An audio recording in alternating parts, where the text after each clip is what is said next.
আমার শ্বশুরবাড়ির সবাই আমাকে পছন্দ করত শুধু একজন ছাড়া, আর সে হলো আমার শাশুড়ি আম্মা। আমার শাশুড়ি আম্মা আমাকে কিছুতেই পছন্দ করত না, আর তাই আমার শাশুড়ি আম্মা শ্বশুরকে কুপরামর্শ দেয়। আর আমার শাশুড়ি আম্মার কথায় আমাকে একদিন বাথরুমে নিয়ে আমার সাথে, বাকিটা গল্পতেই বলছি।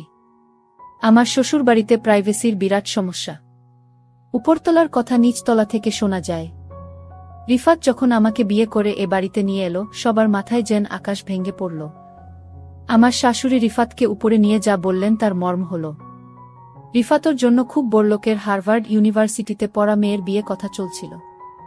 এর মাঝে রিফাত কেন একটা গরিব গুরবা মরহুম সাংবাদিকের মেয়েকে বিয়ে করে এনেছে? এই মেয়েকে নিয়ে কি আত্মীয় স্বজনদের সামনে মুখ দেখানো যাবে? রোটারি ক্লাবের মিটিংয়ে যাওয়া যাবে? রিফাত বোধহয় বাড়ি ছেড়ে দেয়ার হুমকি দিল, ওতে আপাতত কাজ হল। শাশুড়ি আম্মা তিতা ঔষধের মতো আমাকে কোনো রকমে গিললেন। আসলে শাশুড়ি আম্মার রাগ করাটাই স্বাভাবিক। গুলশানে ওনাদের এত বড় দোতলা বাড়ি, সামনে পেছনে বিরাট লন। শ্বশুর সাহেব আর্মি থেকে আর্লি রিটায়ারমেন্ট নিয়ে এরশাদের আমলে বিরাট ব্যবসা আরম্ভ করেছিলেন। সমাজের রাঘব বোয়ালদের সঙ্গে ওনার যাতায়াত। ছেলে রিফাত 6 ফুট লম্বা, সুদর্শন, বিশ্ববিদ্যালয়ের উচ্চতম কর্মকর্তা। পড়ালেখায় ভালো বলে বিসিএস দিয়ে ইনকাম ট্যাক্সে ঢুকেছে। সেই ছেলে কিনা এমন একটা মেয়েকে ঘরে এনেছে যার বাবা তো নেই, আদাবরে কোনোরকম বাড়ি ভাড়া করে থাকে। আমার শ্বশুর সাহেব মনে হলেন না এ নিয়ে বিশেষ ভাবিত। তিনি প্রথম দিন থেকেই একটা নিরপেক্ষ অবস্থান নিলেন। আমাকেও দুঃখ দিতে চাচ্ছেন না, আবার শাশুড়ি আম্মাকেও খেপাতে চাচ্ছেন না। হয়তো কখনো ডাইনিং রুমে আমার সঙ্গে একটু হেসে কথা বলছেন। শাশুড়ি আম্মা ঢোকার সঙ্গে সঙ্গে আড়ষ্ট হয়ে খাবারে মন দিলেন। রিফাত সকালে অফিস চলে যায়, বাবা চলে যান ব্যবসার কাজে। সংসারের নৌকায় অস্বস্তির ঝড়ে দুলতে থাকি আমি আর শাশুড়ি আম্মা। প্রথম 1 মাস শাশুড়ি আম্মা আমার সঙ্গে একটুও কথা বলেননি। এমনভাবে দৃষ্টি হানতেন মনে হতো আমি কোনো ডাকিনী যোগিনী, টাকার লোভে ওনার ছেলের মাথা খেয়েছি।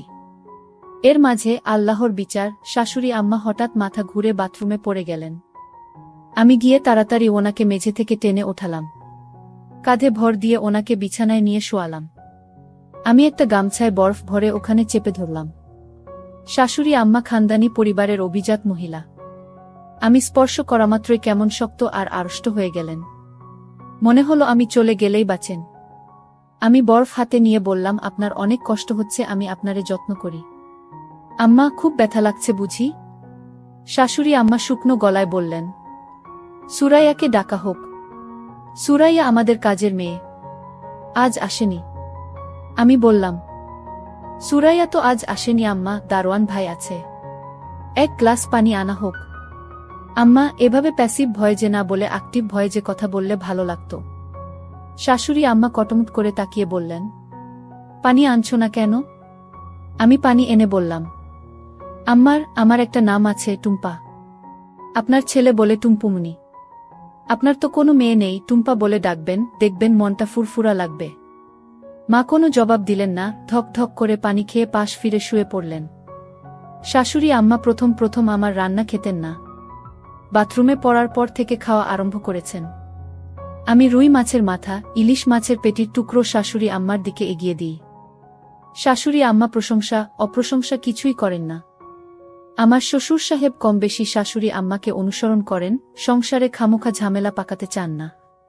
সেদিন চিংড়ির দোপেয়াজা রাঁধছি, শাশুড়ি আম্মা কি কাজে কিচেনে এসেছেন। আমি চামচে একটু দোপেয়াজা এগিয়ে দিয়ে বললাম, মা টেস্ট করে দেবেন কেমন হয়েছে। মা কটমট করে আমার দিকে তাকিয়ে চামচ থেকে দোপেয়াজা চাখলেন। তারপর বললেন, বাড়িতে নারকেলের পাউডার আছে, ওটা দিয়ে মালাইকারি রেঁধো, মজা হবে। যাওয়ার সময় একবার ঘুরে বললেন, এটাও খারাপ না, তোমার বাবা পছন্দ করবেন। আমার নিজের মা খুব সংকোচে মাঝে মাঝে ফোন করেন।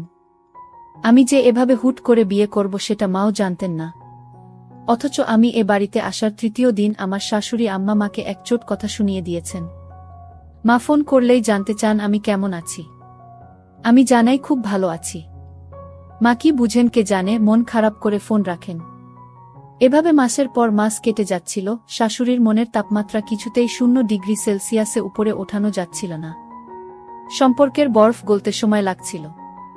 অবশেষে একদিন সন্ধ্যায় আমি শাশুড়ি আম্মার প্রাণ ভোমরার সন্ধান পেলাম। আমাদের বাড়িতে রাত 8টায় খাওয়ার নিয়ম। রাতের খাওয়া শেষ হলে একটু গুছিয়ে আমি সোজা বেডরুমে চলে যাই। তখন থেকে সকাল 7টা পর্যন্ত সময়টা রিফাত আর আমার। এই সময়টা আমি অর্জন করি সারাদিন শাশুড়ি আম্মার অবহেলা সহ্য করে। পারতপক্ষে তখন আমি ঘর থেকে বের হই না। আমি আর রিফাত মনের সুখে মুভি দেখি। সেদিন কি কারণে বেরিয়েছি? ওমা, দেখি ড্রয়িং রুমে শাশুড়ি আম্মা একা একা খিল খিল করে হাসছেন। ওনার এরকম হাসি আমি কখনো শুনিনি। দরজার কাছে গিয়ে দেখলাম শাশুড়ি আম্মা স্টার প্লাসে শ্রীমান শ্রীমতী নামের এটা সিরিজ দেখছেন। আমি আস্তে করে গিয়ে শাশুড়ি আম্মার পাশে বসলাম। আম্মা একবার কটমট করে আমার দিকে তাকালেন। তারপর আবার টিভিতে মনোনিবেশ করলেন। হাসির মুভি তো চাইলেও গম্ভীর থাকতে পারছিলেন না, একটু পর পর ফিক করে হাসছিলেন। আমিও হাসিতে যোগ দিয়ে বললেন, আম্মা দেখেন মনীষা এটা কি করল। যাই হোক, আমি শাশুড়ি আম্মাকে সবসময় হাসি খুশি রাখার চেষ্টা করতাম, কিন্তু শাশুড়ি আম্মা আমাকে পছন্দ করত না। শাশুড়ি আমার সাথে সবসময় আচরণ খারাপ করে। মনে হয় এ বাড়িতে আমি তাদের শত্রু। আমার স্বামী আমাকে অবশ্যই পছন্দ করে, কিন্তু আমার শাশুড়ি আম্মা আমাকে পছন্দ করে না। এক রাতে শাশুড়ি আম্মা আমার শ্বশুরের সাথে কানাকানি করছে। ফিসফিস করে আমার বিরুদ্ধে কি যেন বলল, আমি তেমন কিছু বুঝতে পারিনি। তবে এরপর দিন থেকে বাড়িতে আমি আমার শ্বশুরকে অন্যরকম দেখতে পেলাম। শ্বশুর আমাকে আগে যেভাবে বুমা বলে ডাকতেন, আজ আর তার মুখে সেই মধুর ভাষা নাই। প্রতিদিন সকালে নাস্তা করার সময় শ্বশুর আমাকে নিয়ে একসাথে নাস্তা করতেন, কিন্তু আজ আমাকে ডাক দেয়নি একসাথে নাস্তা করার জন্য। আমি বুঝে গেছি শাশুড়ি আম্মার কান পড়া পেয়েছে। জানি না আমার সাথে কি হয়। এরপরের দিন আমি আমার রুমে ঘুমাতে গেলাম। তারপর শ্বশুর আব্বা গভীর রাতে আমার রুমে প্রবেশ করল। আমি শ্বশুর আব্বাকে জিজ্ঞেস করলাম, বাবা আপনি এত রাতে আমার রুমে কেন? শ্বশুর আব্বা বললেন, শোনো মা, আমি তোমায় একটা কথা বলতে চাই। তুমি আমার কতটা রাখবে? কি কথা শ্বশুর আব্বা? শ্বশুর আব্বা বললেন, শোনো মা, এই বাড়িতে থাকতে হলে তুমি আমার একটি কথা রাখতে হবে। শ্বশুর আব্বাকে বললাম, কি কথা? কিন্তু শ্বশুর আব্বা বললেন, অন্য একদিন বলবো, আজ থাক, এখন তুমি ঘুমাও। শ্বশুর আব্বার মধ্যে আমি এক অন্যরকম দৃষ্টি দেখতে পেলাম, যা আমি আগে দেখিনি। এ বাড়িতে আমি প্রায় 6 মাস ধরে আছি। আজ শ্বশুর আমাকে কি বলতে চেয়েছিল তা আমি জানি না। এর 2-3 দিন পর আমি লক্ষ্য করলাম শ্বশুর আব্বা আমাকে তার মনের ভিতর লুকায়িত কথাটা বলার চেষ্টা করছে। আমি মনে মনে চিন্তা করলাম, শ্বশুর আব্বা কি বলতে চায় তা আমি শুনতে চাই। পরের দিন রাতে আমার শরীরে প্রচণ্ড জ্বর আসছিল, আমার খুব খারাপ লাগছিল। আমার পাশে কেউ নেই, একা একা রুমে জোরে আমি কাকড়াতে লাগলাম। এমন সময় হঠাৎ শ্বশুর আমার রুমে প্রবেশ করল। আমি শ্বশুর আব্বাকে দেখে চমকে গেলাম।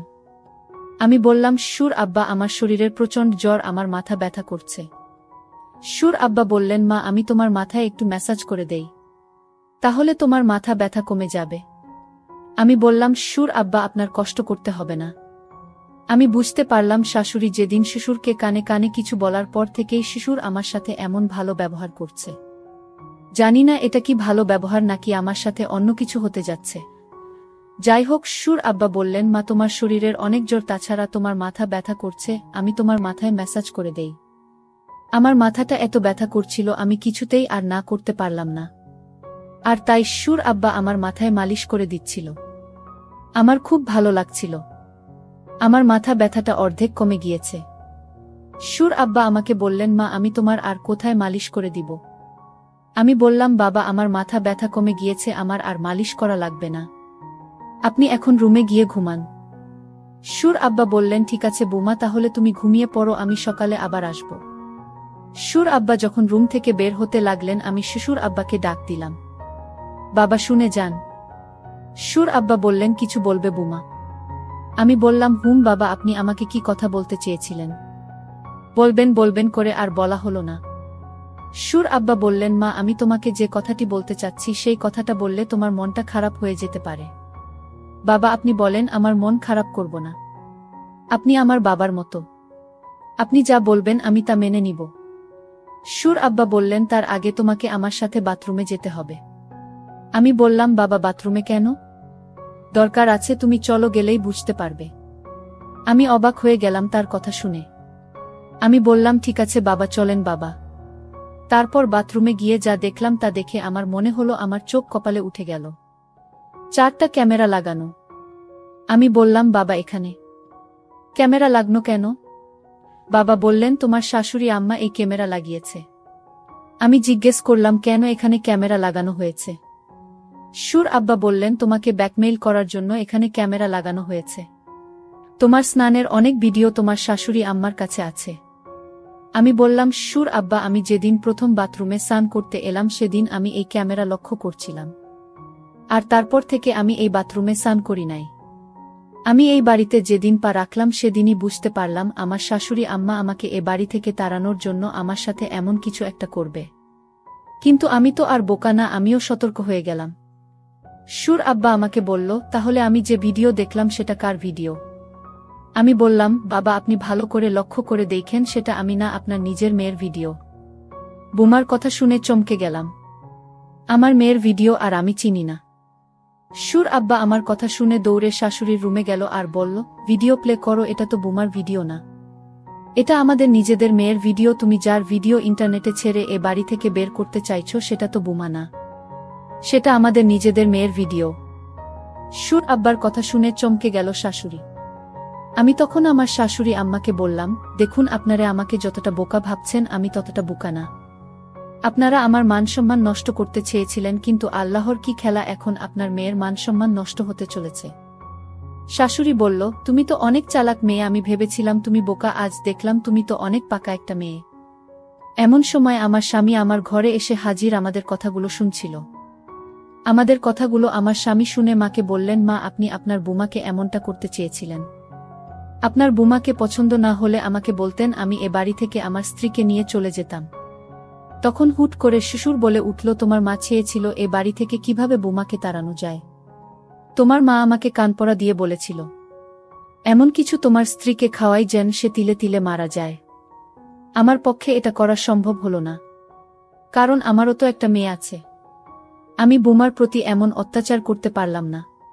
বুমা যেদিন জ্বরে তরতর করছিল, মাথা ব্যথায় কাকড়াচ্ছিল, সেই দিন তার মুখখানা দেখে আমি তার মায়ায় পড়ে যাই। আর সেই দিন থেকে সিদ্ধান্ত নেই এই বাড়ি থেকে আমি বুমাকে কিছুতেই যেতে দিব না। সুর আব্বা বললেন পরের মেয়ের ক্ষতি করতে গিয়ে এখন নিজের মেয়ের ক্ষতি হচ্ছে।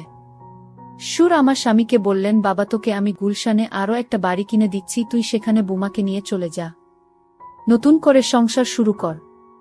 শাশুড়ি আম্মা তখন হাউমাউ করে কান্না করে বলল আমার ভুল হয়ে গেছে বুমা, তুমি আমায় ক্ষমা করে দাও। আমি বললাম মায়েরা কখনো ক্ষমা চাইতে নেই, মা আমাদের সাথে আপনিও থাকবেন এটাই আমি চাই। প্রিয় বন্ধুরা তোমাদের কাছে গল্পটি কেমন লাগলো তা কমেন্ট করে জানাতে ভুলবে না।